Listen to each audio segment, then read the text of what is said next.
সকাল থেকে উঠে সমস্ত কাজকর্ম সব কিছু গোছালাম। ভাবলাম সামনেরটা গোবর দেবো, একটু গোবরটা একটু দিয়েই নেই, তাই গোবরটা দিচ্ছিলাম। দেখো, আর আমার ছেলে ভিডিওটা করেছে।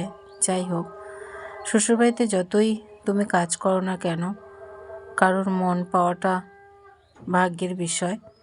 এটা হচ্ছে ভগবানের উপর হোক বা নিজের ভাগ্যের উপর হোক, যাই হোক, তার উপর আমরা নির্ভর করে থাকি।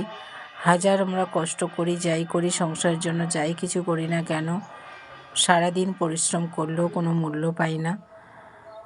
না মূল্য পাই নিজের স্বামীর কাছে, না মূল্য পাই শ্বশুর শাশুড়ি আত্মস্বজন হোক, কারোর কাছে আমাদের মূল্য থাকে না।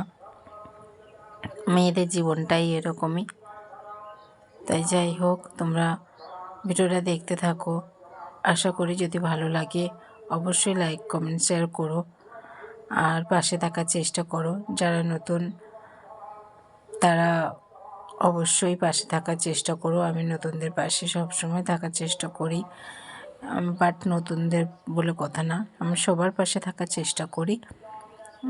তা এমনিতেই গোবরটা দিতে কষ্ট হচ্ছিলো, কারণ আমার পাটা ভাঙা, আমার একটা পা ভাঙা রয়েছে, সেটাকে টেনে টেনে গোবর দিতে কষ্ট হয়। তবুও কী করব, দিতে তো হবে, কাজ তো করতেই হবে। তা চলো দেখতে থাকো।